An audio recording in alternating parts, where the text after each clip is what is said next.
turn to section 1. When Mark and Jane arrived in Edinburgh, they discovered that Mark had left his camera on the train. At the Lost and Found office, he has to fill in a lost property form. First, you have some time to look at questions 1 to 4.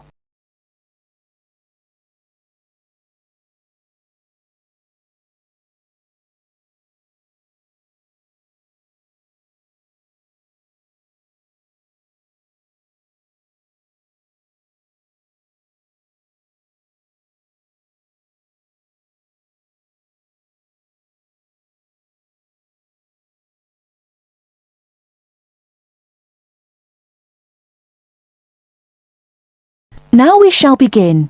You should answer the questions as you listen, because you will not hear the recording a second time. Listen carefully and answer questions 1 to 4. Good evening, sir. Can I help you? Yeah, I think I left my camera on the train from London earlier today. Did you, sir?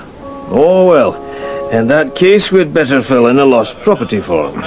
Can you tell me your name? Yeah, it's Mark Adams. Okay. Your address? You mean in Britain or in the States? How long are you staying? Oh, I've still got a few months in Britain. Okay, then. Can you give me your address here? Right. It's 21 Thames Drive, Leigh-on-Sea. That's Leigh on Sea, Essex. Before you hear the rest of the conversation, you have some time to look at questions 5 to 10.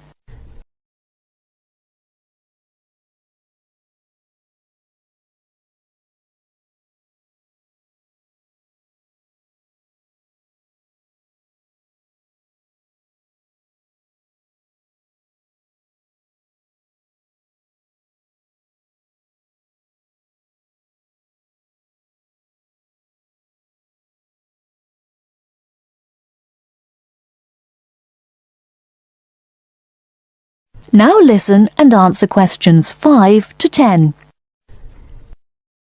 Do you want the phone number? Yes, I'd better have that. Okay, 0702 35211. Thanks. And you say it was a camera. What make and model? It's a Ricoh. Ricoh. How do you spell that? Ricoh. Okay, got that. Now, you say it was the London train. What time did it arrive in Edinburgh? At 4:55 this afternoon. Exactly on time. Well then, if we find it, sir, shall we phone you? No, I think I'll drop in the day after tomorrow to check up. Right you are, sir. We'll do our best. That is the end of part 1. You now have half a minute to check your answers.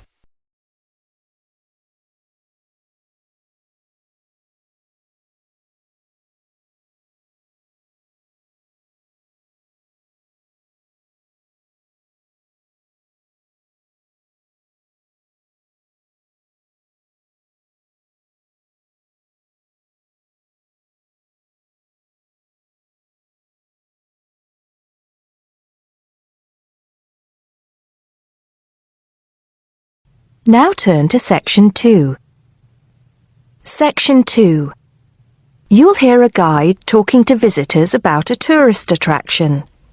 First, you have some time to look at questions 11 to 14.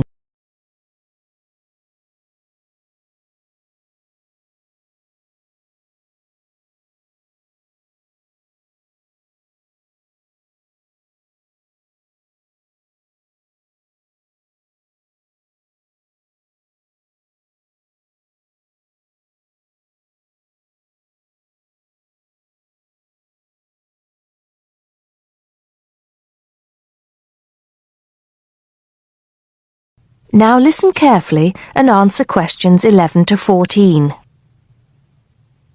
Good morning, everybody. Welcome to the Roman Baths. My name's Amanda, and I'm your guide for today. Before we begin the tour, I'd like to point out that we have child carriers, free of charge, of course, for those of you with young children, and I can see that there are 1 or 2 of you here this morning. It might make things a bit easier for you than using a pushchair. If you don't want to carry your coats and bags around with you, there is a cloakroom behind reception where they'll be quite safe. Also, should anyone want to use the bathroom, there's one here in the reception hall, opposite the ticket office, and another one by the shop where we end our tour, right by the exit. Having mentioned the shop, I should tell you that it's full of interesting things for you to remember your visit by.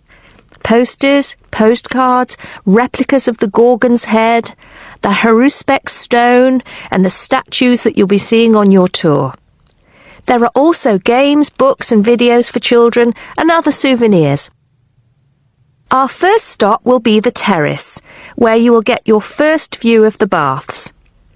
Now, the statues that line the terrace here are of Roman emperors, governors of Britain and various military leaders. These aren't from Roman times either. In fact, they were sculpted in 1894, especially for the grand opening of the baths in 1897. But what you can see from here is only a fraction of the whole Roman bath site, which stretches below ground level under the surrounding streets and squares of the town. While we're here on the terrace, getting our first look at the baths, let me fill you in on a bit of the history. This site, with its hot springs, has long been seen as a sacred place, and the first people to build here were the Celts, and the shrine they built was dedicated to the goddess Sulis. Of course, back in those days they had no way of explaining how hot water came to be bubbling out of the ground, so they believed it to be the work of the gods. When the Romans came, they too built a temple here and dedicated it to their goddess, Minerva. Before you hear the rest of the talk, you have some time to look at questions 15 to 20.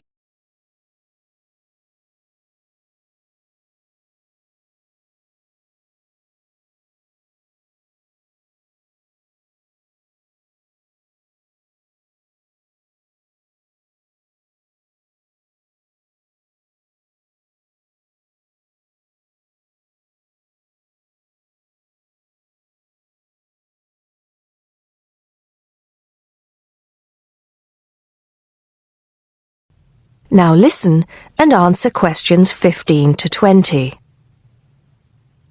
The bath you can see from here is called the Great Bath. Not very imaginative, I know, but it is the biggest. Impressive, isn't it? At one time it was housed in a huge vaulted hall 40 metres high, which for many people of the period must have been the largest building they'd ever seen in their lives. The bath itself is 1.6 metres deep, ideal for bathing, and has steps leading down to the water on all sides. The niches or alcoves you can see all around the bath would have had benches and possibly small tables for drinks and snacks. Not a bad way to spend your free time, relax, and tell yourself it's all good for your health. Let's move on to our next stop, the Sacred Spring. This is the heart of the site, where the hot water bubbles up from the ground at a temperature of 46 degrees centigrade. The water comes up from a depth of between roughly 2,500 and 4,500 metres, where geothermal energy raises the water temperature to between 64 degrees and 96 degrees. Over 1 million litres of this hot water rise up here every day. And as well as being hot, the water is rich in minerals, and it was thought it would cure various ailments and illnesses. In fact, people came here from all over the Roman Empire to try out its healing powers. Before we take a look at the changing rooms and saunas, which are known as the East Baths, and the plunge pools and heated rooms of the west part of the bathhouse, we'll pass through the site of the temple and the temple courtyard. Here we are. This temple is one of only 2 known classical Roman temples in Britain. The other is the Temple of Claudius at Colchester. This temple is said to date from the late 1st century AD, being built between 60 and 70 AD. But the original temple has been knocked about and added to over the centuries, and what you can see here are just bits of the original temple. OK, shall we move on? That is the end of section 2. You now have half a minute to check your answers.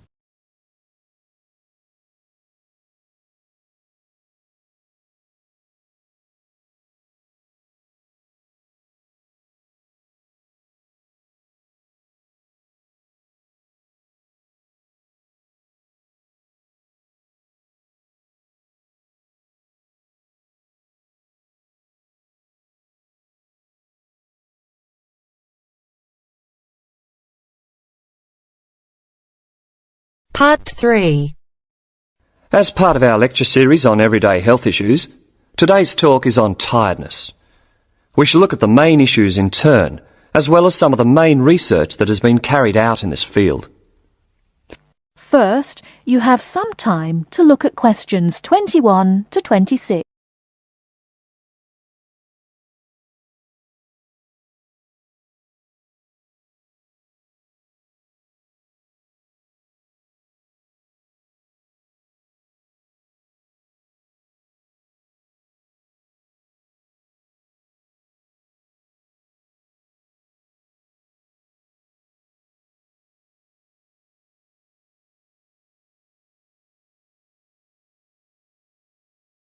Now listen carefully and answer questions 21 to 26. Good morning. As part of our lecture series on everyday health issues, today's talk is on tiredness. We shall look at the main issues in turn, as well as some of the main research that has been carried out in this field. Firstly, it is clear that tiredness is on the rise. No official data exists on the rate of people reporting to doctors with recurring tiredness, but it's a very common complaint.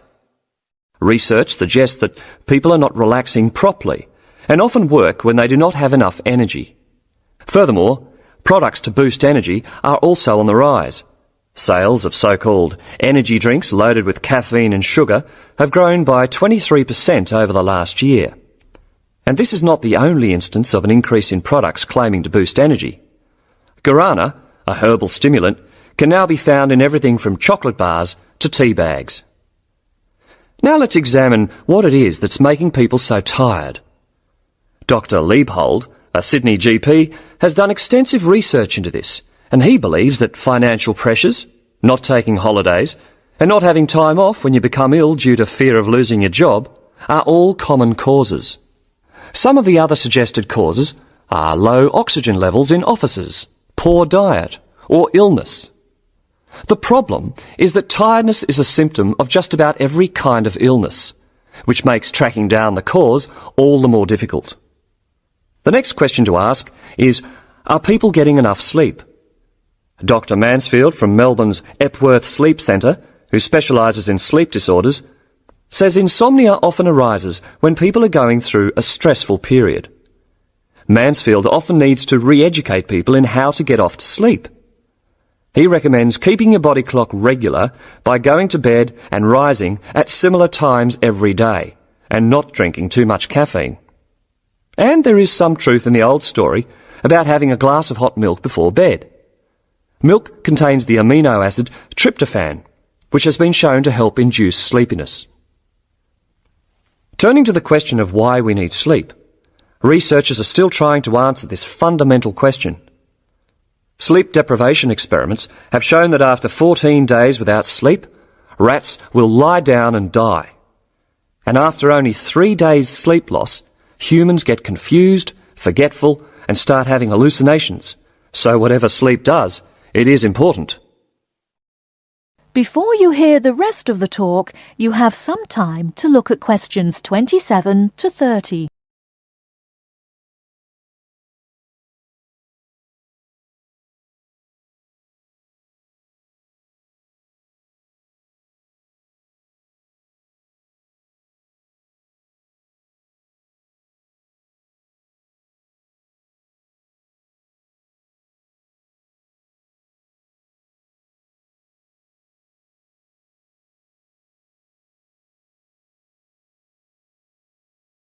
Now listen and answer questions 27 to 30. However, not all researchers feel the same way. Trent Watson of the Dietitians Association is not convinced by McMahon's theory, explaining that our bodies don't really like to burn protein as a fuel, so it doesn't really contribute to energy levels. Carbohydrates, however, found in fruit, breads and pastas, are a more common fuel. Anyone following a rigidly high-protein diet with low carbohydrates, even if they are operating at low intensity during the day, could subject themselves to fatigue because they just don't have the carbohydrate stores, Watson says. In general, a good way to stay energised from a dietary point of view is to eat red meat, green leafy vegetables and whole grains. These foods give red blood cells the building blocks for optimum performance in their role of delivering oxygen to muscles. To sum up, tiredness is a health problem on the increase, and there continues to be much debate surrounding its causes and remedies. Now, if there are any questions, I'd be happy to answer them. That is the end of part 3. You now have half a minute to check your answers.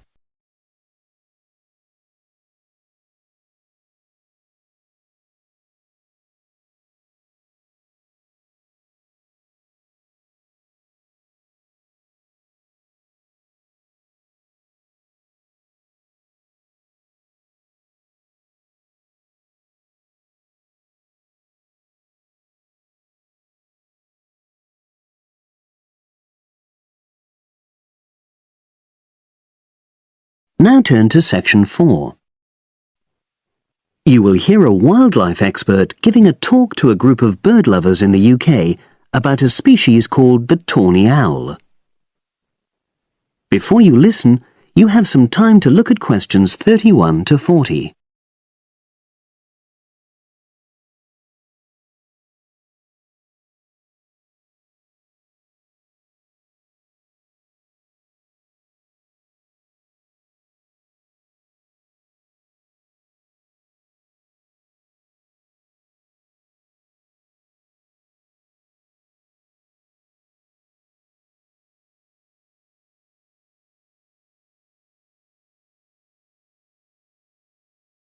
Now listen and answer questions 31 to 40. Good evening, everyone. You're all likely to be familiar with pictures of the tawny owl. Because of all the owl species in the UK, it's actually the most common one.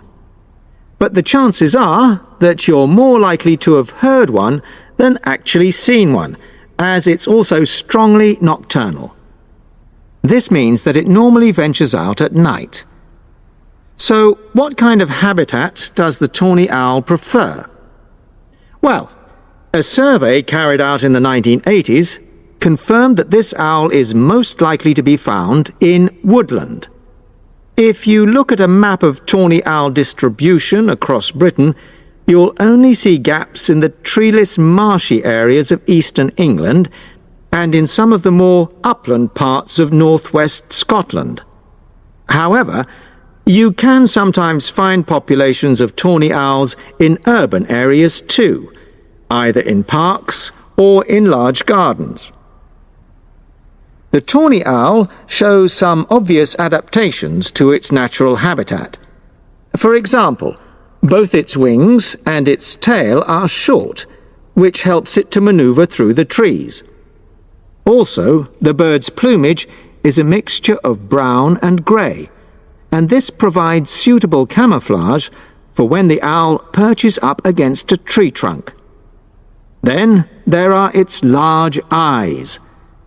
The tawny owl's visual capacities are considerably better than those of humans, and although it can't see in complete darkness, it's sufficiently well equipped to be able to navigate its way around woodland on all but the most overcast nights.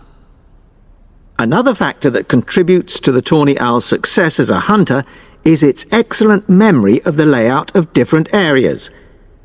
If you combine this ability with the owl's strongly territorial and sedentary nature, most populations of tawny owl are sit-and-wait predators, you realize that it has a good opportunity to predict where prey might be found.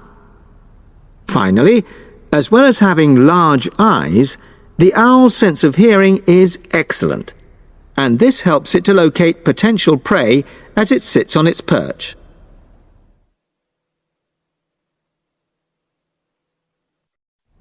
Turning now to the tawny owl's diet. Woodland tawny owls feed mainly on mammals, especially small ones, such as wood mice and bank voles. But they'll also take things like frogs or bats, or even fish, if they happen to be available. In urbanized landscapes, the owls seem to prey more on birds. So there are some differences there. Let's just look briefly now at survival rates in the tawny owl. Young tawny owls face a difficult time once they leave home, and 2 out of every 3 are likely to die within their first year. So, with such high mortality levels, it's a good job that established breeding pairs can produce young over a number of seasons and maximize their chances of passing their genes on to the next generation of owls. I've already mentioned the sedentary nature of the tawny owl, but it's not just adult tawny owls that are sedentary in their habits. Young birds, dispersing away from where they were born, rarely move far. The average distance is just 4 kilometers. There also appears to be some reluctance to cross large bodies of water. The owl is absent from many of the islands around our shores, with only occasional sightings in Ireland and the Isle of Wight off the south coast of England. Right, well, now I'll show you some photographs that have been taken in 1 or 2 of the natural... That is the end of section 4. You now have half a minute to check your answers.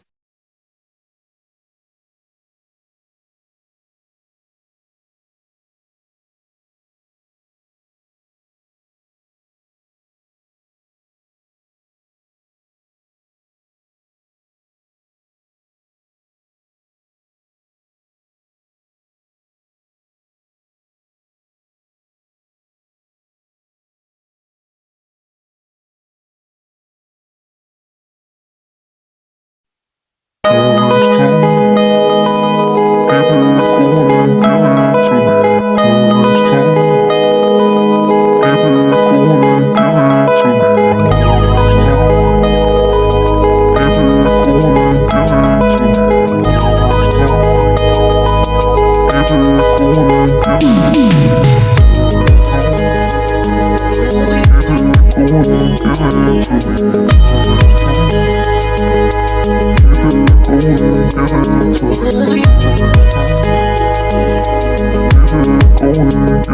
it to me.